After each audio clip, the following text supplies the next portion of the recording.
Team Tollygunge এখন দুবাইয়ে, shooting থেকে ছুটি। 22 গজে ব্যাটে বলে মেতে থাকার আনন্দ কেমন উপভোগ করছেন বাংলার তারকারা? হতে পারে উদ্দেশ্য ক্রিকেট খেলা, কিন্তু দুবাইয়ের হোটেলের পুল সাইডে একেবারে ছুটির মেজাজে দেব, জিৎ, যিশু, রাহুল সহ বেঙ্গল টাইগার্সের গোটা টিম। দীর্ঘ শুটিংয়ের ক্লান্তি কাটাতে সেলিব্রিটি ক্রিকেট লিগে ম্যাচের ফলাফলের চাইতে ক্রিকেটকে এনার্জি বুস্টার হিসেবেই কাজে লাগাতে চাইছেন বাংলার তারকারা। পরের ম্যাচে আরও ভালো খেলার জেদটাও কিন্তু থাকছে।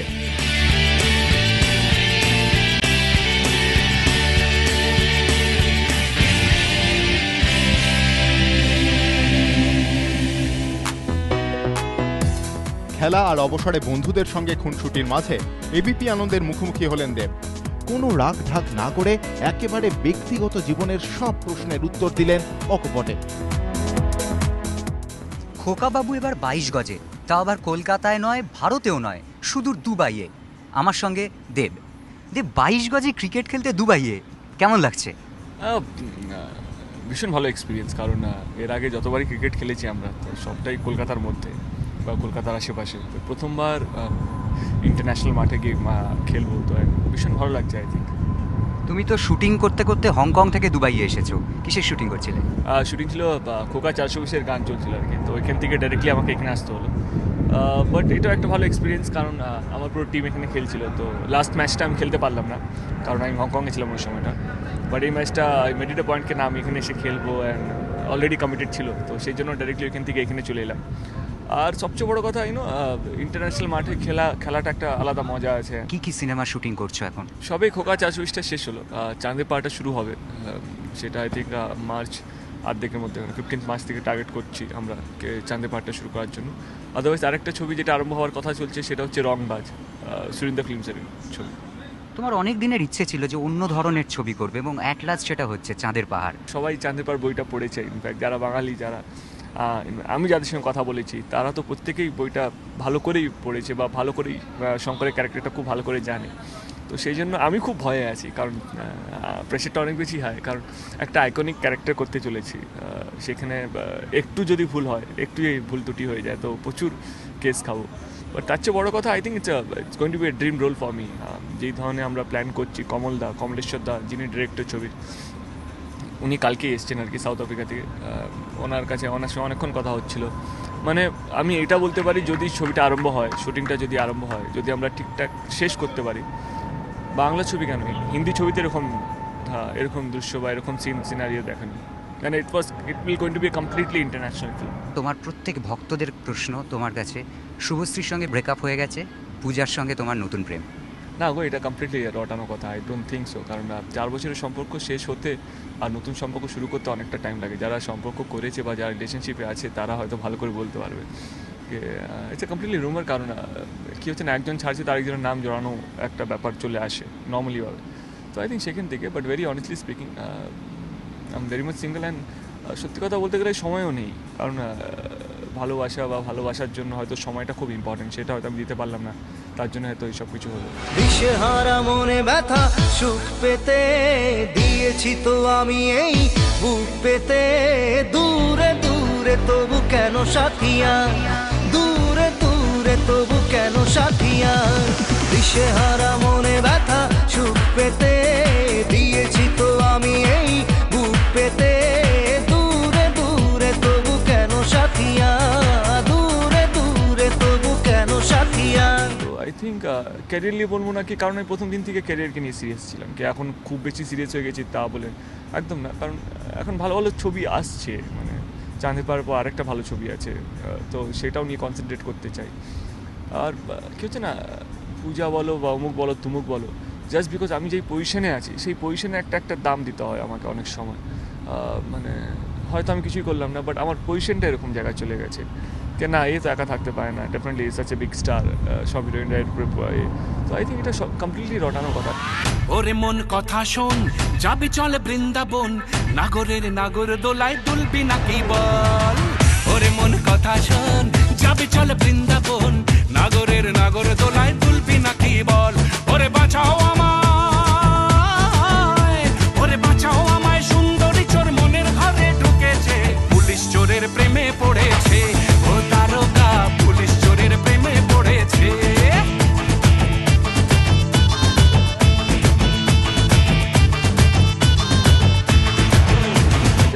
কাছের লোক, যারা সত্যি আমার বন্ধু বান্ধব, আমার বাবা মা, তারা জানে আমি কী করছি। অ্যান্ড তারা যদি জানে আমি কী করছি, আই থিঙ্ক ইটস ক্লিয়ার। দর্শক ডেফিনেটলি আমার কাছে খুব ইম্পর্টেন্ট একটা জিনিস। But honestly speaking, I am very transparent গায়। মানে আমি যদি কারোর সঙ্গে প্রেম করি, দর্শক নিশ্চয়ই জানতে পারবে। অ্যান্ড বেসিক্যালি আই এম ভীষণ ইন্ট্রোভার্ট। আরেকটা কথা কে আমার জন্য এটা সম্ভব না, কে পেপারে গিয়ে বলে দিলাম কে আমিও I think it was completely unfair এটা যেটা হয়েছে। But it's okay, it's everyday is a learning process. এখনও মনে হচ্ছে অনেক কিছু শেখার বাকি আছে জীবন থেকে। জীবন আমাকে এখনও কিছু না কিছু শিখিয়ে যাচ্ছে। তো I think it's very early for me that কে আমি এত কিছু শিখলাম। দেখা যাক কী হয়। এখন একটু কাজ করতে চাই, কনসেন্ট্রেট করতে চাই, ভালো ভালো ছবি করতে চাই। ঠাকুরের আশীর্বাদে যেই জায়গাগুলো আমি পৌঁছতে পারিনি, যেই ঘরে বা যেই বাড়িতে আমি পৌঁছতে পারিনি, যেই মনের মধ্যে যেই জায়গাগুলো আমার জন্য এখনও ফাঁকা আছে, সেই জায়গাগুলো কাজ দিয়ে যেতে চাই, কাজ নিয়ে যেতে চাই। তো এইগুলো ইম্পর্টেন্ট আমার কাছে।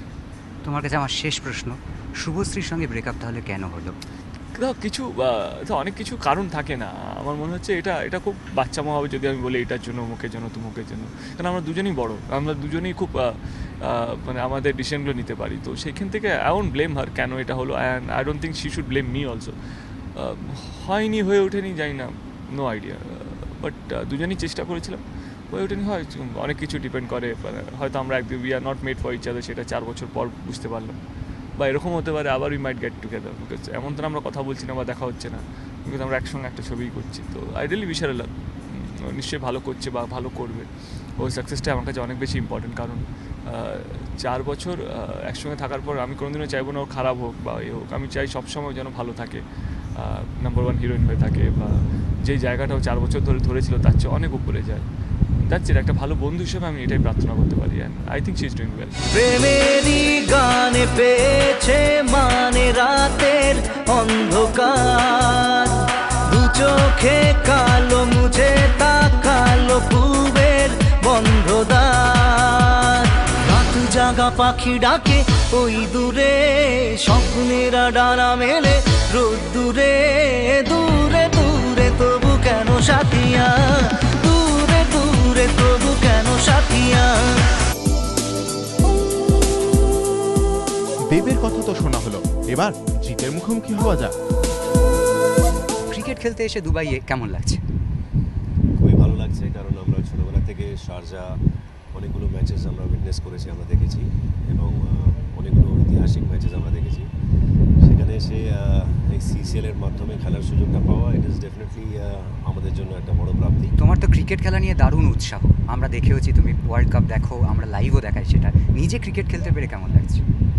দারুণ। আমিও ছোটোবেলা থেকে ক্রিকেট হোক বা স্কুল ক্রিকেট হোক এগুলো খেলেছি। আজকে আমাদের বেসিক্যালি ওয়ার্ক এরিয়াটা অ্যাক্টিংই, আর সেখান থেকে ক্রিকেট খেলার সুযোগ পাওয়াটা, I would like to thank CCL organisation, যারা এত সুন্দর একটা ভেবেছে, স্পেশালি যে ফাউন্ডার মেম্বার বিষ্ণু ইন্দুরি, যে এই ভাবনাটা রেখেছে যে সমস্ত স্টেট থেকে ফিল্ম ফ্রেটার্নিটির লোকেরা এসে ক্রিকেট খেলবে। So it's a good thought, and সবাই মিলে এক জায়গায় হওয়া, একে অপরের সঙ্গে বন্ধুত্বের হাত বাড়ানো ক্রিকেটের মাধ্যমে। So I thought like it is a wonderful thing, and a great thought by Vishnu Induri. Kolkata থেকে এত দূরে দুবাইয়ে কন্যাকে মিস করছে কতটা? প্রতি মুহূর্তেই মিস করি। কলকাতার বাইরে থাকি আর কলকাতায় থাকি, বাড়িতে যখন থাকি তখন যতটা সময় পসিবল নানানের সঙ্গে কাটাই। ওর সঙ্গে যত বেশি সময় কাটাতে পারি তত ভালো লাগে। তুমি তো ভীষণ ব্যস্ত শুটিং, এখন কোন ছবির শুটিং চলছে? বসের শুটিং চলছে।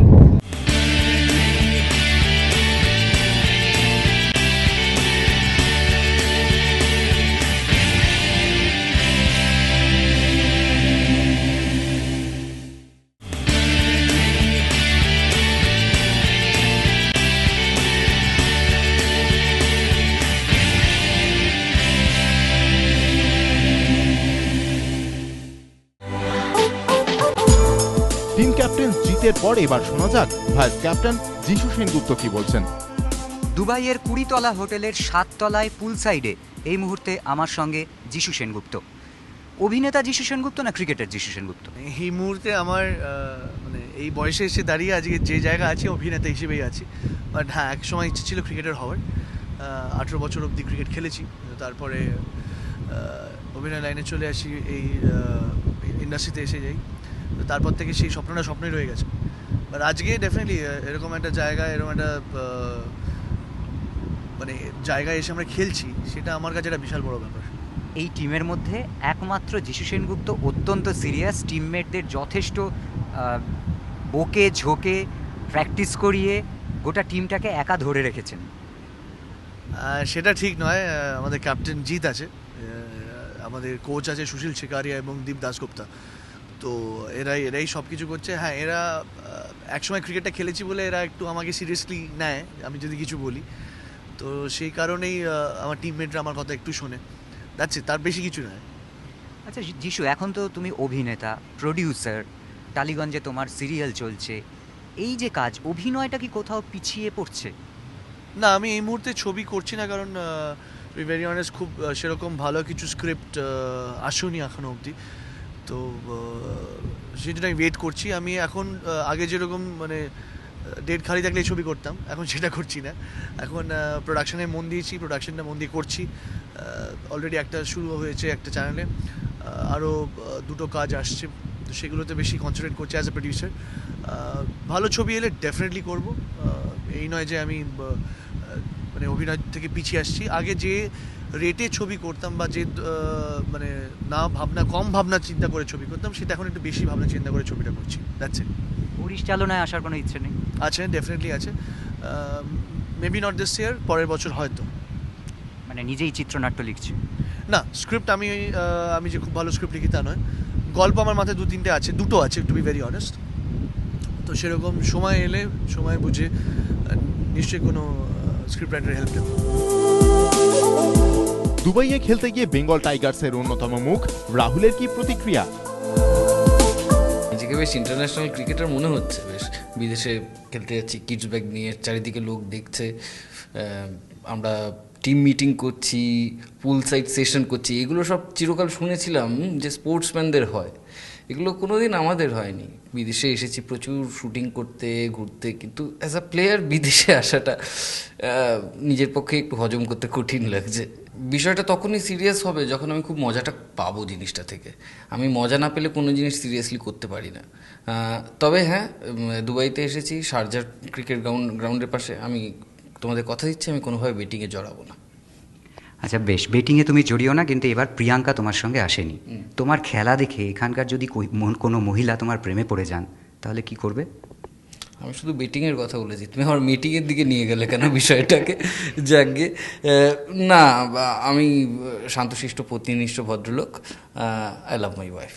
ওর অন্যান্য সহ খেলোয়াড়রা যখন শপিংয়ে ব্যস্ত, রাহুল একা বসে আছে হোটেলে।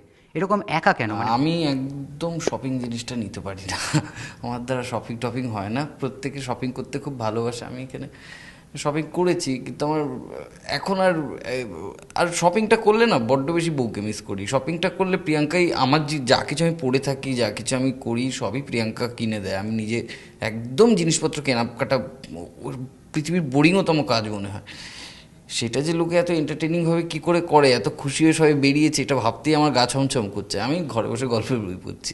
কিছু বাংলা ছবির পরিচালকরা এবং কিছু অভিনেতারা একে অপরের সম্পর্কে এমন অনেক কথা বলছেন যেগুলো হয়তো বলা উচিত নয় বলে অনেকে মনে করছেন, কিন্তু বলে ফেলছেন প্রকাশ্যে সংবাদ মাধ্যমে। এই বিষয়ে আমার যা মনে হয় সেটা যদি আমি বলে দিই, তাহলেও কিন্তু আমি একই ফাঁদে পা দিলাম। দেখো, কিছু সিনিয়র লোক আছেন যারা ডিজার্ভ করেন এবং তাদের ক্ষমতা আছে অনেকের সম্বন্ধে বলার, কিন্তু একটা অদ্ভুত ফেনোমেনা দেখা গেছে। ধরো, আমি 2টো ফিল্ম করেছি, একটা ফিল্ম করেছি, হঠাৎ করে আমাকে বলল, তুমি ঋতুপর্ণ ঘোষকে কত নাম্বার দেবে, তুমি সৌমিত্র চট্টোপাধ্যায়কে কত নাম্বার দেবে। একটা ফিল্ম আমার হিট করে যেতেই পারে, তার মানে এই নয় যে I am eligible to talk about someone like Rituparna Ghosh, Anjan Dutta, Soumitra Chattopadhyay, টনিদা। এরা যে যার জায়গায় নিজের পরিশ্রমে উঠে দাঁড়িয়েছেন। বা হুট করে আমি আমার কোনো সহকর্মী সম্বন্ধে বলে দেবো ও তো ভালো অভিনেতা নয়, এটা ঠিক নয়। আর স্পেশালি আমার যেটা মনে হয়, আমরা যারা ইয়াং, এখনও নিজেরা কাজ করছি, জলে থেকে অন্য মাছের গতিবেগ বোঝা যায় না, কারণ আমি নিজেও সেই গতিতে সামিল। যদি আমি সত্যিই ভালো কাজ করি, হবে, নিশ্চয়ই হবে। আর গ্রুপ বা ক্লোজনেসের একটা সমস্যা হচ্ছে, তুমি আমার বন্ধু হলে খুব তাড়াতাড়ি তোমার উপর আমার অধিকারবোধও চলে আসে, এবং সেখান থেকে একটু ত্রুটি বিচ্যুতি হলে নীলাঞ্জন আজকে 3-4 জনের ইন্টারভিউ নিল, আমার ইন্টারভিউ তো নিল না, এই জায়গাটা থেকে আবার দূরত্বও তৈরি হয়। যদি আমি কারো কাছে না এসে থাকি, তার ফলে আমার এই সুবিধাটা আছে, আমি কারো থেকে খুব দূরেও নেই। তোমার সম্পর্কে খুব শোনা যায় রাহুল খুব নেশা করে বলে অনেক সময় ঠিক সময়ে শুটিংয়ে যেতে পারে না। তা 30টা ফিল্ম করে ফেললাম, এভাবে হয় নাকি? প্রডিউসার আমার শ্বশুর না মামার শ্বশুর। আমি এই মুহূর্তে অঞ্জন দত্তের ফিল্ম করছি, অগ্নিদেব চট্টোপাধ্যায়ের ফিল্ম করছি, এবং এটা যথেষ্ট শক্ত task master. Anjan Dutta 2 minute late করলে ঠ্যাং ভেঙে দেন গালাগালি দিয়ে। ফলে এরা নিশ্চয়ই জানেন যে আমি কাজটা মন দিয়েই করি, আমার কোনো দুশ্চিন্তা নেই।